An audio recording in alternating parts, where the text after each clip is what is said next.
Joining me right now is NewsNation senior national correspondent Brian Entin. He's been following this case since the beginning. Let's start at the very beginning. Your impression overall of the call, Brian? Yeah, heartbreaking, just the panic in their voices, the way it sort of evolves throughout the call from what you can feel they're thinking in the beginning versus it almost feels like there's this moment where they discover that something really, really bad has happened midway through the call.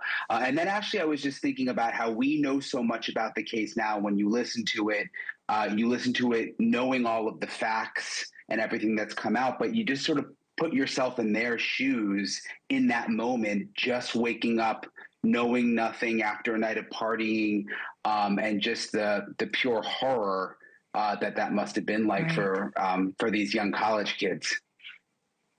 And we do have to put our hats on for being them at that moment, not hindsight. There's so much we know now, but they knew nothing at that point. And this next bit, I think, highlights how little they knew, Brian, because at first, a neighbor gets on the phone and says one roommate is drunk and passed out. Let me read the transcript. The dispatcher says, "Tell me what's exactly going on."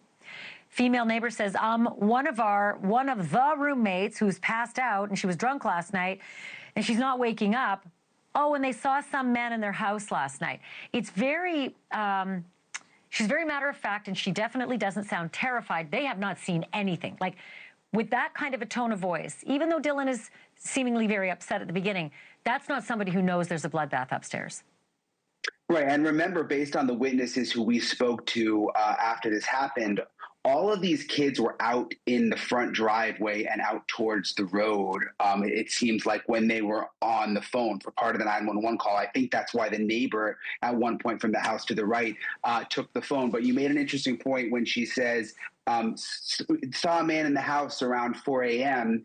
It's almost like she's less concerned about that at that moment, which kind of goes back to the text messages and all the questions about, well, why didn't they call 911 then? I mean, perhaps they really did just think this was some kind of prank. It was a party house. And when she says saw a man in the house around 4 a.m., she doesn't sound that concerned about it. She seemed more worried that someone's passed out and not responding, not as worried like, hey, there was an intruder in the middle of the night. Or maybe that intruder, by the way, if we have non-responsive housemates, maybe that intruder brought something last night, gave it to them, and that's why they're not responding. Maybe they've OD'd. It really feels to me like that's the level of their fear and concern, not there was a homicidal maniac in the home last night, because, I mean, that would be very upsetting if you're a housemate whose other housemate is unable to answer her door and is out cold.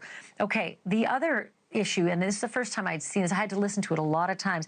At one point, it sounds like they are repeatedly calling at the door, at Xana's door, "Xana, Ethan, knock, knock, knock." It really does sound like they're trying to rouse her, but that they can't get past that door. That door is closed.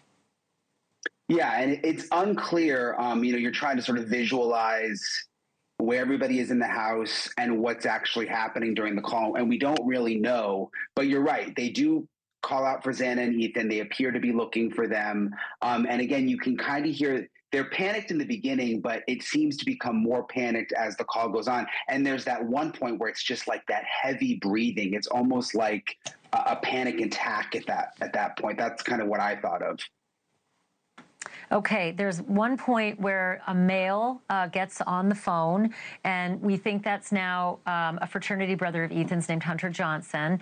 And that male on the phone sounds like he may know something is up. And I'll say that because it sounds like it might be his voice saying, "Xana, Ethan," and can't get past that door. But it's possible he may have gone to the third floor because there's a long break in between the Xana, Ethan, no response, then a panicked response from Dylan, and a "get out, get out, get out." Let me read the transcript. So the male says, "Xana, Ethan," and 6 seconds pass. Dylan says, "She's passed out. What's wrong?" Knock, knock, knock. "She's not waking up." Male says, "Xana."